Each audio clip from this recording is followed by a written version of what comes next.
kembali berjumpa di Demo Crazy.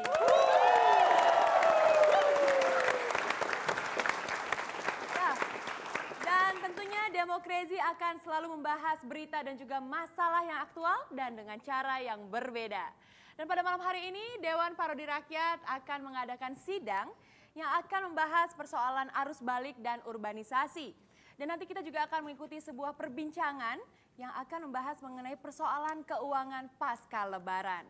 Dan kalau saya perhatikan pada malam hari ini wajah-wajah anggota dewan di sini kok sepertinya wajah-wajah bokek ya. Maaf ya Pak ya, tapi saya jujur loh. You punya Melani. Oh iya. Ya, Iya, Pak. dengerin kamu. Iya. Kamu tuh jangan nuduh sembarangan ya. Hah? Kalau bicara uang, itu bukannya sombong. Iya kan? Ini ya. Yang namanya uang itu udah nggak bisa dihitung. Jadi uangnya Pak Murphy udah nggak kehitung, pasti Pak Murphy orang kaya ya? Wah, ini nuduh lagi aja nih. Justru uangnya udah nggak ada. Ya. Apa yang mau dihitung? Gimana sih? Paru. Bapak ini kalau ngomong suka bener ya. Kamu juga lebih benar deh kelihatannya. Ya nah ini tadi Pak Murphy udah, Pak Isa sekarang. Pak Isa ini kemarin mudik katanya pakai motor ya Pak? Nggak ngeri Pak? Wah, Dik Melani ini salah informasi. Oh salah lagi. Saya itu kalau mudik nggak mau saya naik motor. Paling nggak mau saya. Iya. Kenapa Pak Isa? Aku gak duwe motor ya. Ya, nggak punya motor. Terus Pak Isa kalau mudik pakai apa? Saya biasa kalau mudik itu naik sepur. Naik kereta api itu. Ya. Pak Isa, makanya pakai bahasa Indonesia tuh yang baik dan yang bener. Nah itu apaan? Dan saya kalau naik sepur, naik Kereta api. sepur sama kereta sama. Tapi banyak orang nggak ngerti. Harus ngerti. Kalau saya naik kereta api, saya pasti memilih duduk di gerbong paling depan. Wah, pasti ada alasan tertentu dong Pak, kenapa harus duduk di depan? Oh, alasannya ada. Saya pun sudah melakukan penelitian.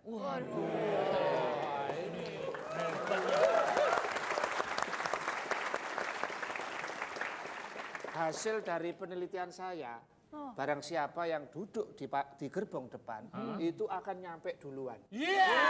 Itu Pak di mana-mana juga. Iya. Pak Isa. Gimana sih? Ya salam Wanisa. Ente mah gak usah pakai penelitian. Itu mah dari sononya udah begitu. Ngomong-ngomong soal mudik, Ana paling takut kalau naik motor sama naik pesawat mudiknya.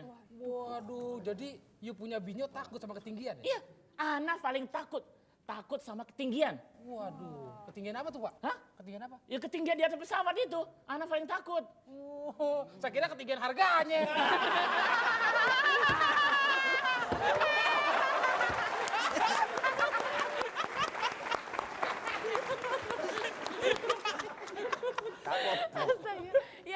Ya. Tapi saya yakin ya Pak ya, banyak di antara kita nih yang punya masalah keuangan pasca Lebaran. Iya. Jadi karena itu, nah untuk membantu kita mengatasi masalah keuangan, saya sudah menghadirkan seorang narasumber pada malam hari ini.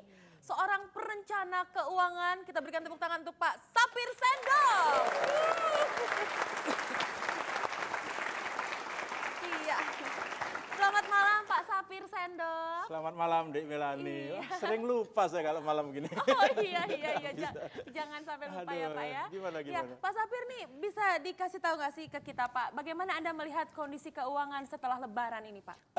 Lebaran itu kan artinya merayakan kemenangan kan. Ya. Tapi selama ini banyak orang mengira Lebaran itu adalah perayaan. Oh, padahal perayaan itu selalu boros dengan uang. Menghambur-hamburkan uang. Contohnya Pak? Contohnya perayaan ulang tahun.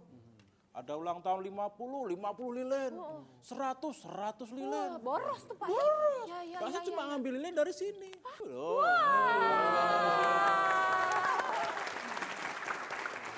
Masih ada lagi. Ada lagi Pak? Ada lagi. Waduh, kok banyak banget Pak? Saya memang perusahaan lilin di sini.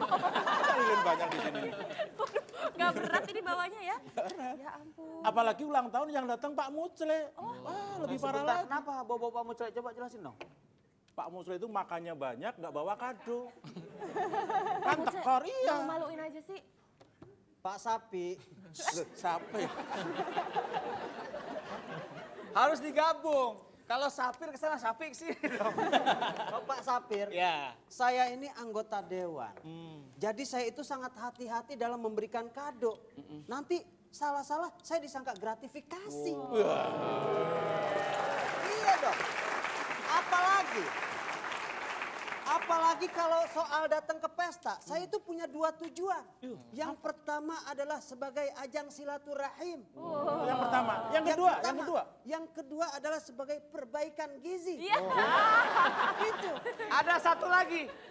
Yang ketiga saya tahu. Yang ketiga apa? Mempertebal rasa malu Bapak itu.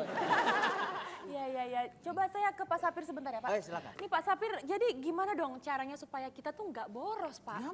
Gampang itu. Gimana? Caranya jangan pernah memegang uang kemana-mana. Gimana? Gembel dong Pak. Jangan pernah memegang uang kemana-mana, Pak. Kenapa kok nggak boleh pegang uang? Ya kalau pegang uang kemana-mana dikira kenek. Bawa uang kemana-mana. Iya. Ya, sebaiknya uang tuh dikantongin atau dikasih dompet. Pak Supir. Sapir. Sapir, Pak Sapir. S-A-P-I-R. Sapir. Sukir. Itu jangan macam-macam ya. Ngasih tip yang bener dong. Di mana-mana juga uang tuh dikantongin kalau nggak masukin dompet. Iya. Gimana sih? Jangan asal nguap dong. Katanya narasumber. Orang bokek tuh bisa gampang diketahui. Dia cepat marah dan cepat sewa.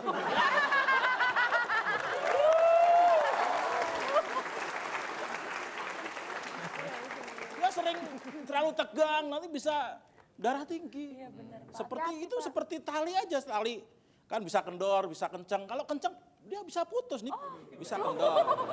Tadi lilin loh dia. Iya. Ini gimana Kalau Pak? dia kenceng seperti Pak Murphy, dia Murphy ya? kenceng. Kenceng sekali dah. Bisa gitu Coba ya? Pak Sapir, supaya lebih kencang Melani yang pegang. Coba bisa?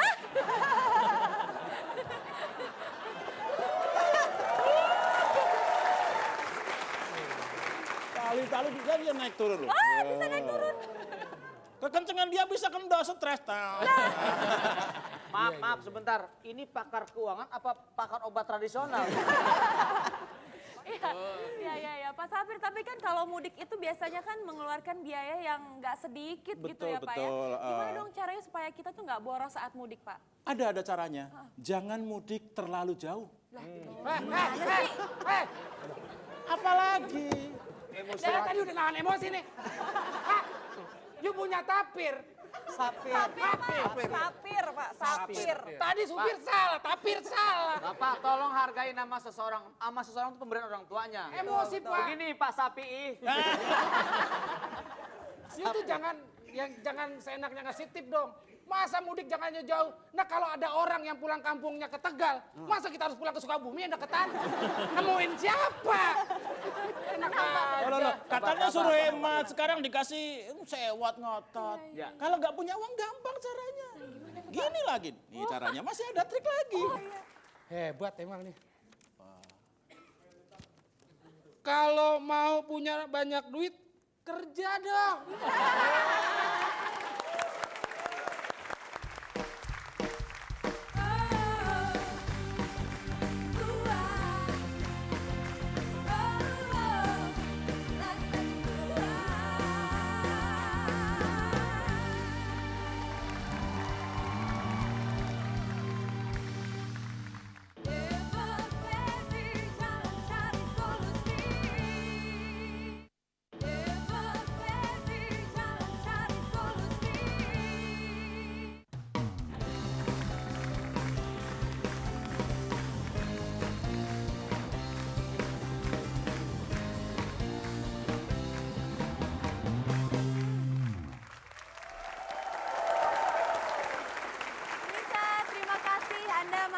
Bersama kami di Demokrasi, dan sebelum kita melanjutkan perbincangan, saya akan memperkenalkan terlebih dahulu teman-teman mahasiswa yang telah hadir pada malam hari ini.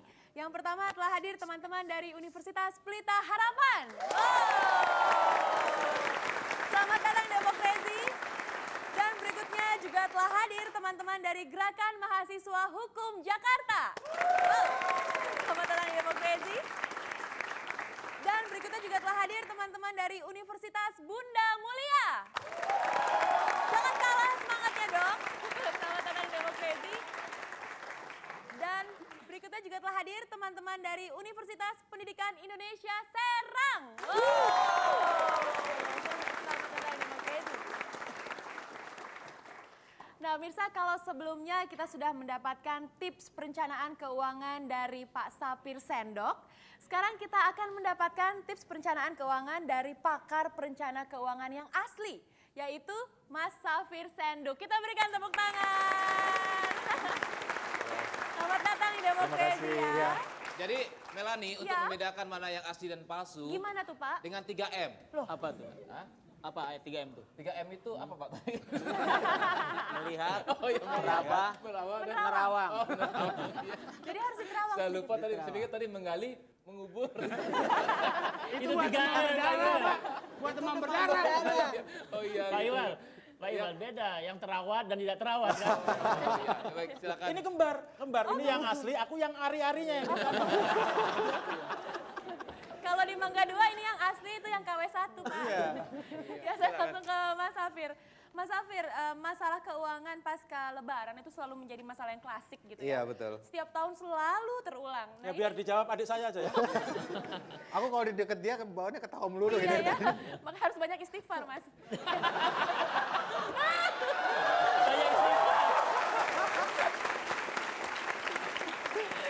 Ya soalnya kemarin puasa kan setan dibelenggu, sekarang bebas setan di sini. Itu dia. Ya, oke. Bagaimana sih cara menyiasatinya masalah keuangan pasca Lebaran ini? Ya biasanya begini, kalau kesalahan banyak orang dan ini selalu dilakukan setiap tahun adalah bahwa mereka biasanya selalu berlebihan pada saat Lebaran ya, selalu berlebihan pada saat Lebaran. Selalu dan seringkali biasanya mereka menghabiskan uang tuh lebih banyak daripada THR yang mereka dapatkan.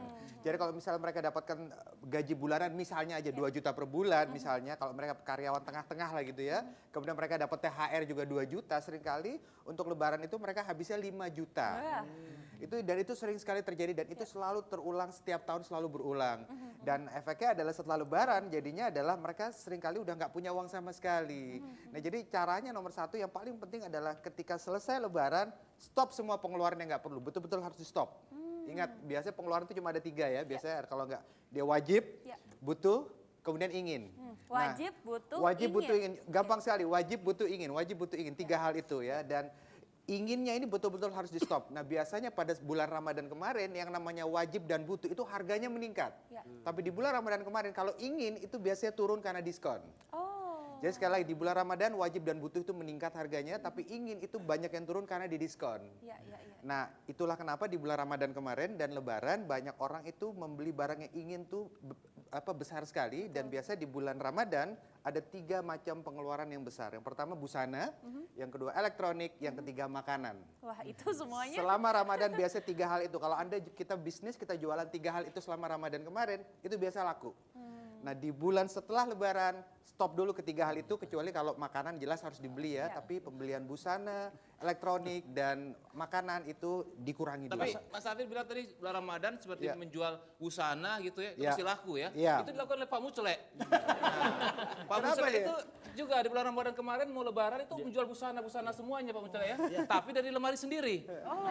Saya bahkan bukan sekedar menjual busana, bahkan busini saya. Nggak di sana, nggak di sini. Ya.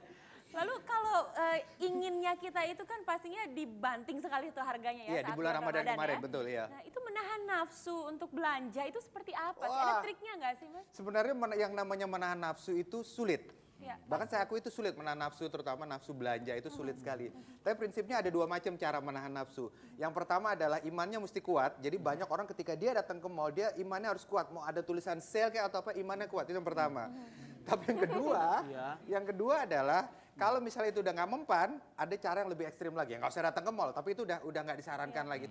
Itu hanya dilakukan buat orang yang memang kalau dia memang imannya udah betul-betul nggak kuat. Atau mungkin Mas biar ngirit muter-muter di parkiran mall aja. Kira-kira tuh muter-muter aja. Iya, bisa juga. Kayak Pak Mucele kan bilang iman kuat, gitu ada diskon dia berdiri. Kuat. Emang nggak jadi beli sih, Nggak jadi tapi beli. satpam pada datang semua. Nggak jadi beli Pak. Begitu saya pulang pasar kaget nungguin Pak. Jadi belanja juga. Aduh, sorry anggota DPR mah belanja di pasar kaget.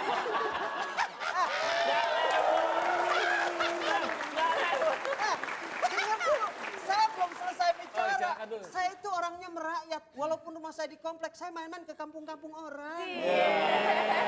Iya. Kalau pasar kaget itu maksudnya gimana sih Pak Jadi Mucale? masuk, dikaget, ya gitu ya. Bukan, itu pasar yang kadang-kadang ada, kadang-kadang enggak. Nah repotnya waktu duit kita enggak ada, pasarnya ada. Pak Mutle, Jadi kita kaget, Kamu tuh, wah belanja nih.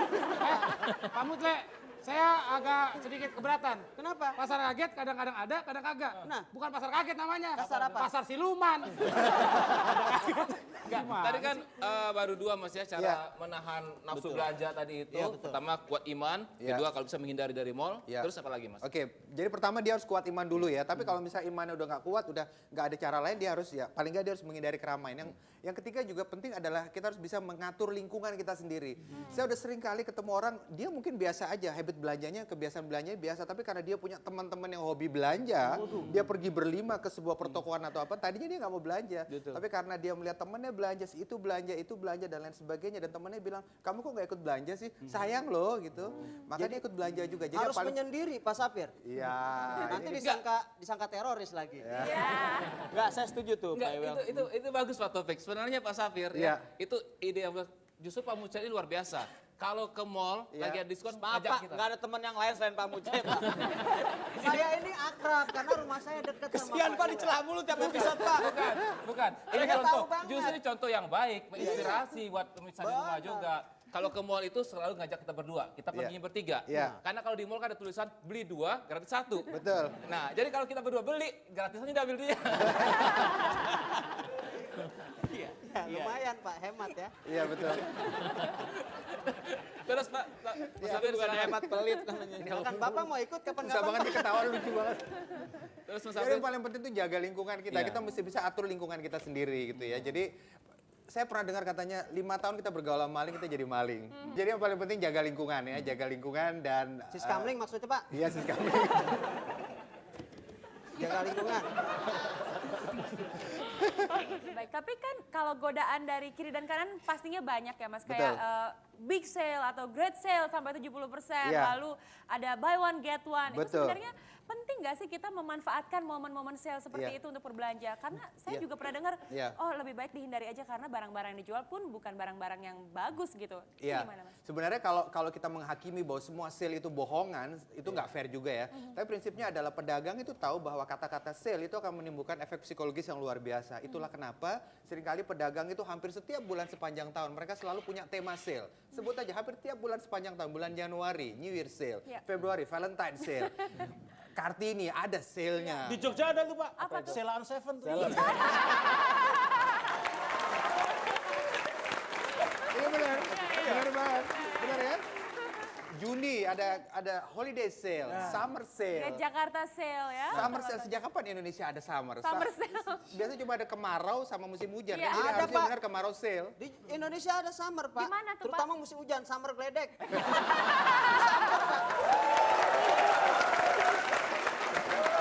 Sering ada Pak. Mas Safir, mudik ini sudah jadi tradisi. Iya, betul. Nah, sekarang apa yang harus dilakukan oleh seorang kepala keluarga gitu Iya. dalam perencanaan keuangan agar mudik juga bisa, tapi pasca lebaran, pasca mudik, keuangan keluarga itu tetap terjaga dengan baik. Yang paling penting adalah perencanaan sebetulnya. Yang paling penting adalah perencanaan. Cuma jangan lupa perencanaan itu sebagus apapun, kadang-kadang kalau kita udah di lapangan, kadang-kadang banyak godaan. Dan godaan itu seringkali terjadi karena di sekeliling kita gitu ya. Jadi kuncinya adalah pakai perencanaan. Perencanaan mudik itu bisa dilakukan sebulan sebelumnya. Contoh dan perencanaan mudik itu bisa dari transportasinya, nginep di mana dan lain sebagainya. Contoh misalnya kalau kita mudik rame-rame kayak kemarin mungkin mudik udah lewat ya. Iya. Kalau mudiknya rame-rame gunakan jalan darat karena kita mungkin cuma bayar bensin 1 atau 2 kali tapi masuk di dalam semua gitu ya. Tapi kalau misalnya yang mudik cuma 1, 2, 3 orang mungkin kita bisa naik kereta mungkin. Kalau di udara rame-rame malah kayak capung Pak. Darat aja. Iya, jadi ada pilihan-pilihan Ada pilihan-pilihan, transportasinya. betul. Terus Iya. yang lain apa tuh? Oleh-oleh, pembelian oleh-oleh, dan jangan lupa amplop untuk saudara-saudara ya. Memang amplop ini udah tradisi, dan kalau kita lihat kemarin-kemarin itu banyak orang ketika dia nukerin uang receh sampai ribut-ribut Iya, gitu ya. benar-benar. Nah sebenarnya amplop itu adalah kita bisa berikan amplop itu kepada anggota keluarga yang memang membutuhkan. Contoh dia masih sekolah dan belum kerja. Nah kadang-kadang ada di antara mereka atau anggota keluarga yang dia sebetulnya udah kerja tapi masih minta amplop dan masih dikasih juga sama si omnya atau tantenya. Nah itu udah nggak perlu sebetulnya. Jadi kasihlah amplop itu kepada orang yang memang anggota keluarga yang memang masih membutuhkan. Misalnya dia belum kerja atau masih kecil, masih sekolah. Nah itu lebih pas. Ada banyak sekali faktor. Pak Sabir, itu saya juga akan sanggah itu. Kalau saya, semuanya saya kasih amplop. Ketemu saya kasih amplop. Wah. Ada isinya nggak? Ada isinya. Kaya, dermawan nih. Orang kaya. Orang kaya nih. Orang amplop doang kok, Mak. Isinya nggak ada. Saya nggak mau ada uangnya. Kasih amplop. Itu mah Pak Murfi namanya terlalu. Kalau saya justru mendidik kepada anak-anak saya. Anak saya itu yang paling besar laki-laki. Saya suruh berikan amplop kepada orang-orang yang mampu bahkan. Wah, ini baru nih. Dikasih amplop satu-satu. Hebat. Kemudian Suruh isiin Pak. Itu enggak. Itu. Enggak benar Pak Mucle. Nggak Saya benar, punya ini. anak 3 tahun. Itu udah saya didik dari sekarang. Begitu ada yang ngasih amplop kayak Pak Murfi, itu saya harus kembalikan. Kamu jangan ambil tuh amplop. Pokoknya kamu lihat isinya apa, ambil isi, langsung kembalikan amplopnya. Pak Sabir, terakhir sedikit aja. Jadi apa nih harus kita lakukan supaya keuangan keluarga ini tetap berjalan dengan baik? Pak Iwer, satu lagi nih Pak Iwer. Saya penasaran, mungkin kita sudah bisa mengatur perencanaan. Tapi orang di sekeliling kita, istri kita Pak. Nah, kita ini nggak Pak, bisa Pak. curhat nih Pak. Mudah-mudahan istrinya nggak Ini nonton namanya Pak. cucok Pak, curhat colongan. Ini gimana Pak? Tumben pertanyaannya bener ya. Loh, saya emang benar, Bapak nggak saya nggak benar. Saya benar Pak. Oke. Iya. Tips yang pertama adalah yang namanya keinginan-keinginan itu pada saat bulan Ramadan kemarin itu sudah cukup banyak. Pada saat bulan ini setelah Lebaran berhenti dulu. Berhenti dulu ya. Itu yang pertama, berhenti dulu itu yang pertama. Kemudian yang kedua adalah banyak di antara kita ketika bulan Ramadan dan Lebaran kemarin itu banyak berhutang, melebihi kapasitas kita, banyak berhutang. Jadi fokuskan pada saat kita dapat gaji 1 atau 2 bulan pertama setelah Lebaran, fokuskan untuk membayar hutang, itu yang kedua. Dan yang ketiga adalah paling tidak pada saat Lebaran kemarin itu jadikan pelajaran supaya pada saat Ramadan dan Lebaran berikutnya kita nggak kehabisan lagi. Wah, gitu caranya, Pak. Baik, terima kasih banyak ya Mas Safir ya atas informasinya. Dan Pak Safir, saya undang Ini juga. tadi ada saya. Iya. Kenapa lagi kakaknya? Iya, baik Pak. Terima kasih juga ya Pak ya. Ya. Dan pemirsa tetaplah bersama kami karena saat lagi kita akan segera memulai sidang yang akan membahas mengenai masalah arus balik dan juga urbanisasi. Kami akan segera kembali, tetaplah di Demokrasi.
Kembali lagi di Demokrasi dan segera kita akan memulai sidang yang akan membahas mengenai arus balik dan urbanisasi.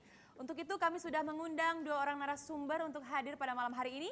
Yang pertama telah hadir Pak Franky Panjaitan, Kepala Dinas Kependudukan dan Pencatatan Sipil. Kita berikan tepuk tangan. Selamat malam, terima kasih telah hadir Demokrasi. Dan berikutnya juga telah hadir narasumber kita Pak Tamrin Amal Tomagola, seorang sosiolog. Kita berikan tepuk tangan. Terima kasih telah hadir di Demokrasi Pak.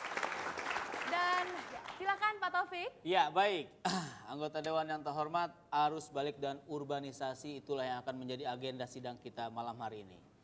Baik, dengan ini sidang saya buka.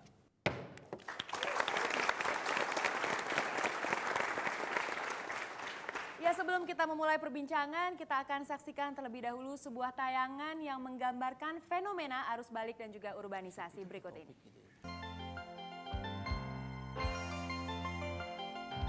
Ah, buruan dong. Mama ini nggak di mana-mana lama aja. Gimana sih? Bentar toh Pak, ya ampun, sabar. Bukan mau ikut-ikutan. Mudik itu sudah menjadi tradisi bagi saya dan istri. Walaupun cuman mudik berdua. Aduh, kaget Bapak. Ya, hitung-hitung nostalgia waktu pacaran.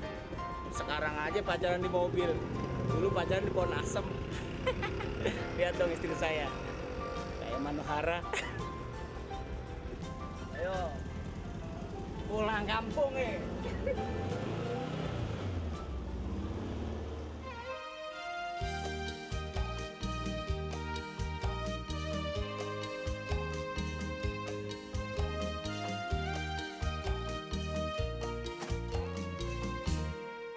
Kapal Paneang akhirnya nyampe juga di Jakarta setelah beberapa hari mudik.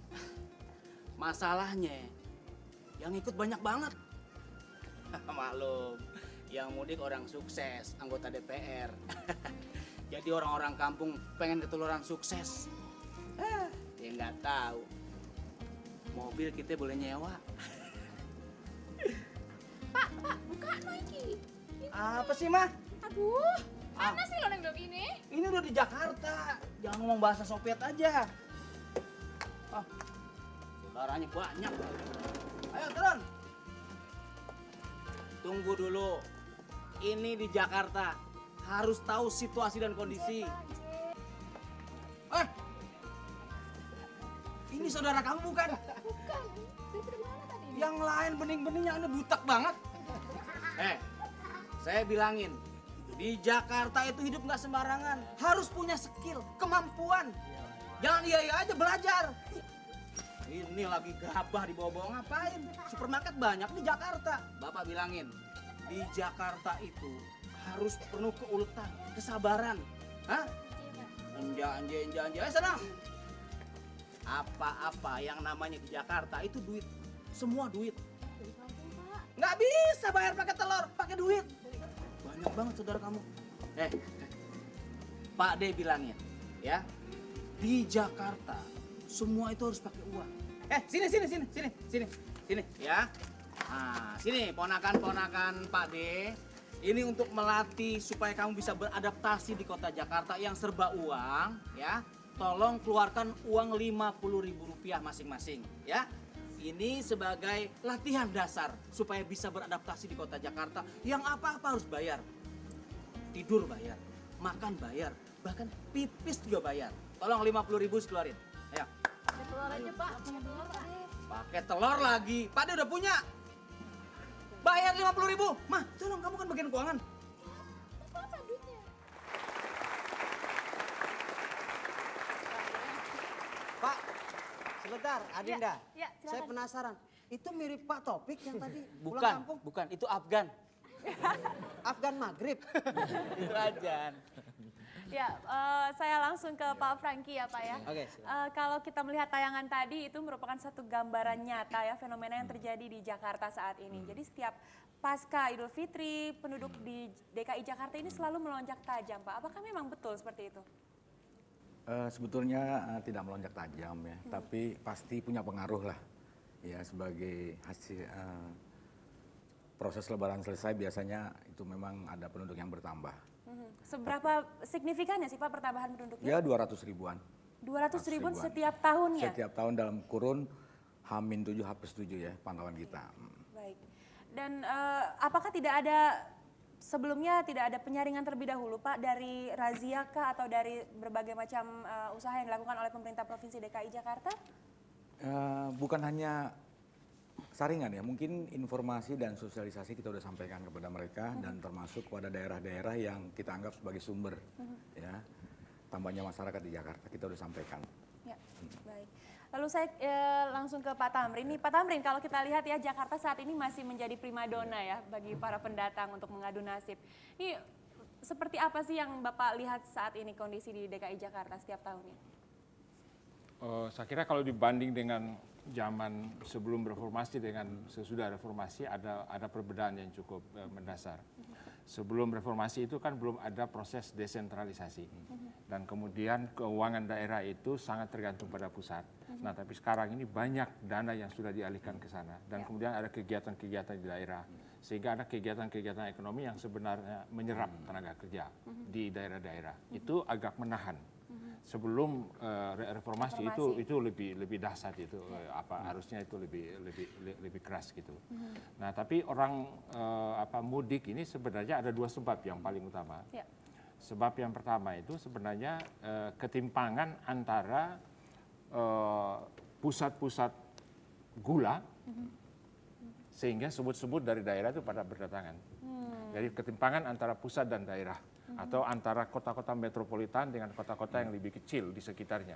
Nah, ketimpangan-ketimpangan itu yang sebenarnya memungkinkan berlaku di mana ada gula, di situ ada semut. Sebenarnya proses itu sangat alamiah, di mana saja terjadi begitu. Nah, itu sebab yang besar, ketimpangan antar daerah. Tapi kemudian juga diperkuat pada tingkat individu dan keluarga, sebab yang sebenarnya bisa disebut seperti naluri manusia, naluri sosial manusia. Naluri sosial manusia itu dia membutuhkan pengakuan dari sekelilingnya. Jadi kalau seseorang itu atau satu keluarga meninggalkan kampung halaman, pergi merantau, dan kemudian dia berhasil, dia ingin pulang tunjukkan keberhasilannya itu untuk diakui oleh kelompok dari mana dia berasal. Pengakuan itu sangat penting bagi kenyamanan kepribadiannya dan juga bagi mempertebal rasa percaya diri untuk berusaha. Sehingga di situ memang ada kebutuhan naluriah dari alamiah. Dan ini bukan hanya orang di Jawa yang mudik, orang di Eropa juga mudik.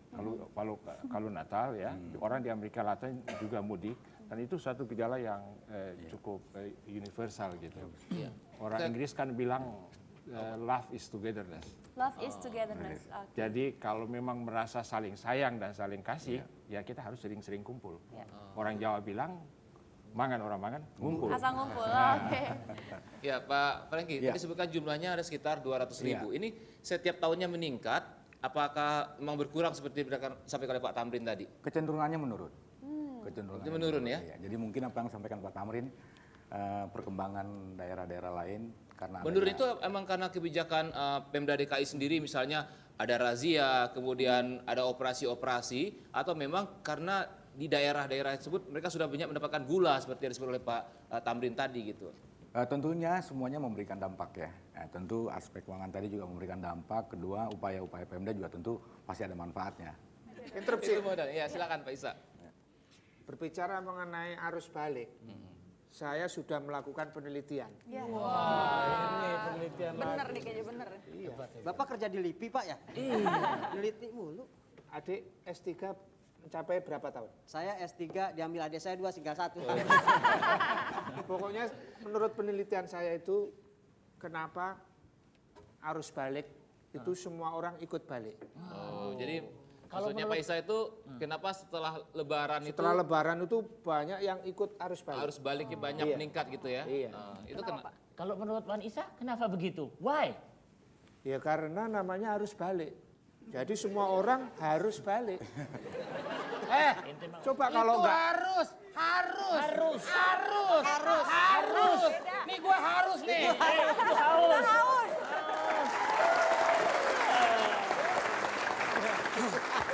Baik, sidang semakin seru aja. Kalau begitu saya harus menutup atau harus menskor sidang ini ya.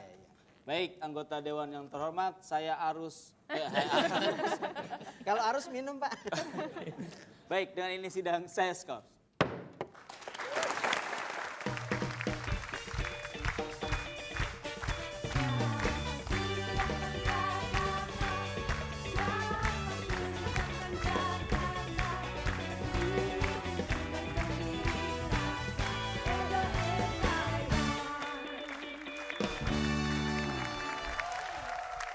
Demokrasi jalan cari solusi.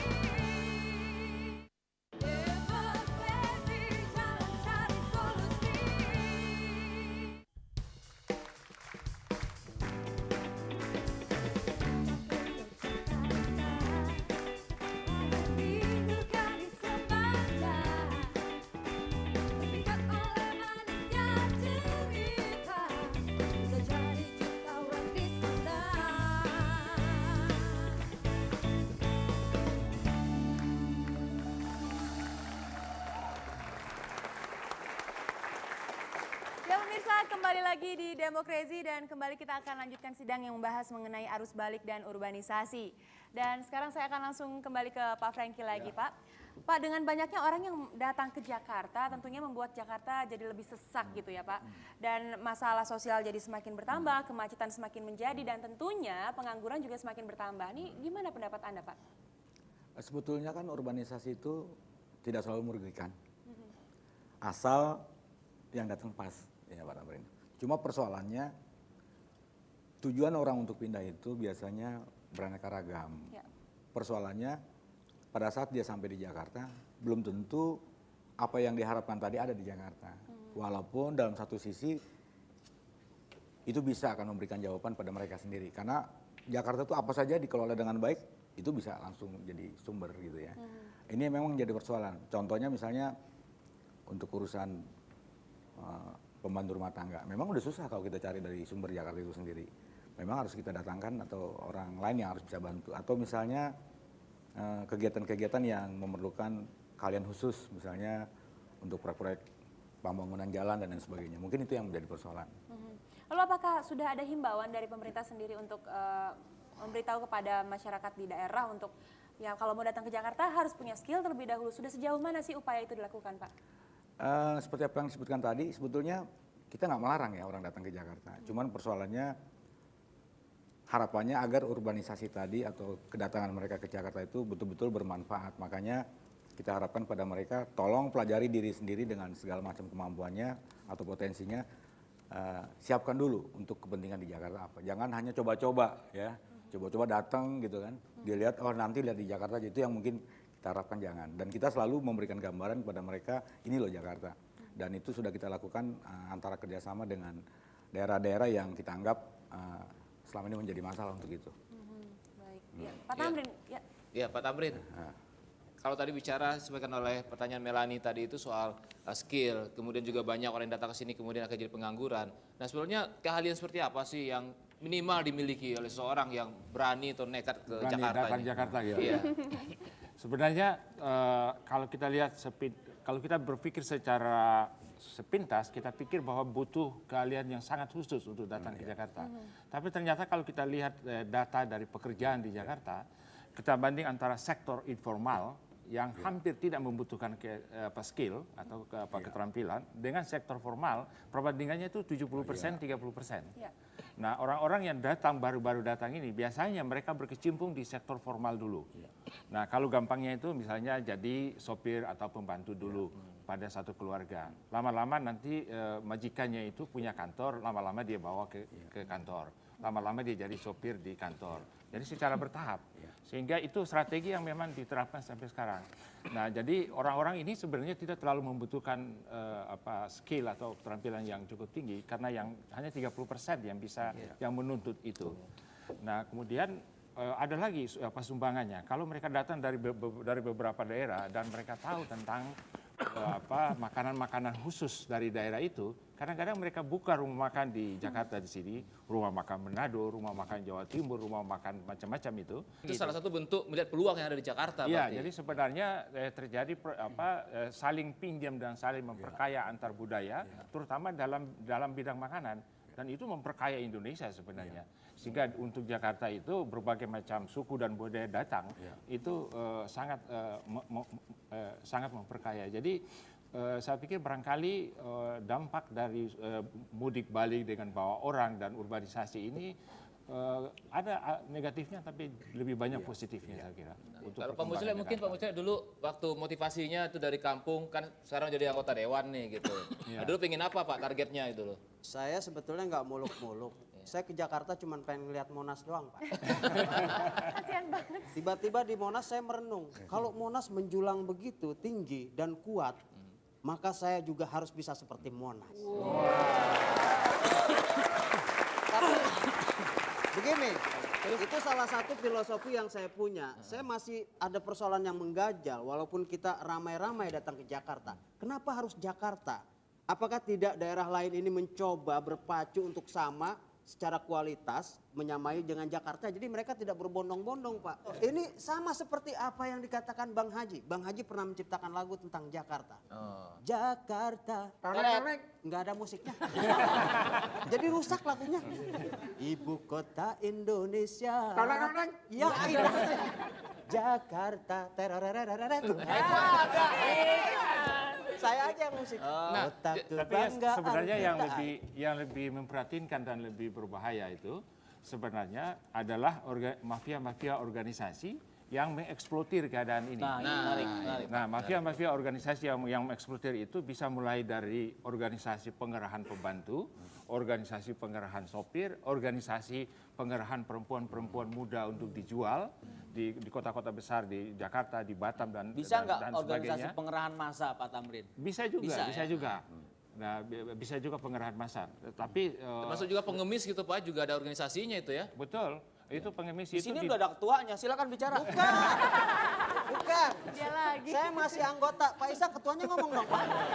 Kalau menurut saya itu sering kita lihat kan ada mobil-mobil bak terbuka yang mendrop pengemis itu di pojok-pojok jalan memang. Dan itu satu organisasi yang sangat rapi. Nah, sehingga yang memang yang menyedihkan itu yang itu sebenarnya. Yang manusia mengeksploitir manusia lain untuk profit, untuk keuntungan gitu. Trafficking itu, Pak, maksudnya. Iya, people trafficking ya. Wah, gila Pak. Iya, istilahnya luar biasa. Orang berkata itu kan harus berdasarkan pengalaman yang aktual. Ya kan? Jadi karena kaya akan pengalaman jadi bisa berbicara Yang itu seperti jangan diceritain, walaupun saya pernah naik mobil bak nggak sengaja dijual, Pak. Disangkain sapi kali ya. Interupsi. Oh ya, silakan. Kalau menurut saya, adanya rutinitas peningkatan urbanisasi tahunan itu menunjukkan bahwa adanya sentralisasi ekonomi. Nah, selain itu, urbanisasi juga menunjukkan lemahnya otonomi daerah. Pak Mucele, saya kalau lihat Risa berbicara, ini saya dari jauh seperti istri gubernur ya. Gubernur DKI, Pak. Gubernur POC. Ya, kompeni dong. Pak Topik, Pak Mucle, jangan menghina ya. Ini istrinya Jenderal Van de Koek. POC juga. Tapi kalau menurut Ai melihat kenapa orang berbondong-bondong ke Jakarta. Meskipun ada lagunya, siapa suruh datang Jakarta, kan begitu. Orang tuanya. Nggak ada musiknya. Kan begitu. kalau menurut antum kenapa Pan Murphy kalau begitu? Loh, karena apa? Karena di Jakarta ada yang namanya patung selamat datang. Benar. Jadi seolah-olah dipanggil selamat datang, ayo datang. Jadi seharusnya jangan ada itu. Harusnya ada patung selamat jalan. Jadi pergi dia. Atau kita bikin lagi patung selamat jalan, pergi sana jangan balik lagi. Begitu. Bentar. Ini kan ada orang DKI, ya ada Pak Prengki. Saya boleh bertanya sama Pak Prengki. Pak Prengki, Pak. Pelan-pelan. Dia harus, Pak, kasihan, Pak. Pelan-pelan. Tadi kan teman saya katanya gara-gara patung selamat datang. Kira-kira bisa dirubah nggak Pak patungnya Pak? Jangan selamat datang gitu Pak. Ini usul dari teman saya. Silakan Pak jawab. Jadi patung apa tuh? Itu pertanyaan nggak penting, nggak usah dijawab. Baik. Ya, tapi tadi ada pertanyaan bagus tuh. Iya. Kenapa kok orang justru berbondong-bondong ke Jakarta? Nah, tadi juga Mbak juga menanyakan itu. Sebenarnya karena Jakarta sudah punya semuanya yang sudah dibangun mulai dari zaman Belanda sampai sekarang. Dari Jan Pieterszoon Koen sampai sekarang. Sehingga Jakarta itu sudah begitu komplit dengan semua godaan dan hidangannya gitu. Seperti hidangan. Sehingga orang pada datang. Sedangkan kota-kota lain itu paling Surabaya mengikuti di belakang nomor 2, Makassar mengikuti nomor 3. Jadi kota-kota lain yang walaupun sudah ada desentralisasi belum juga bisa membuat sebegitu menariknya seperti magnet seperti Jakarta. Jakarta ini magnetnya luar biasa. Persis seperti lagu itu Pak mengatakan sorga dan neraka ada di sini. Iya. Ketika kita lihat Risa, sorga. Lihat kamu Mucele. Baik, Pak Franky singkat saja Pak untuk yang terakhir. Mungkin Bapak ada himbauan untuk masyarakat di daerah yang ingin datang ke Jakarta. Silakan Pak. Himbauan kami tentu kami berharap bahwa kadang-kadang Jakarta itu indah, tapi kadang-kadang tidak seindah yang dibayangkan. Oleh karena itu, carilah informasi lebih dulu tentang Jakarta, baru punya rencana ke Jakarta. Sekian, terima Dan kasih. jangan lupa bekali diri juga dengan semua potensi dan skill yang ada ya. Baik, kita berikan tepuk tangan sekali lagi untuk para tamu kita. Terima kasih Pak Franky dan juga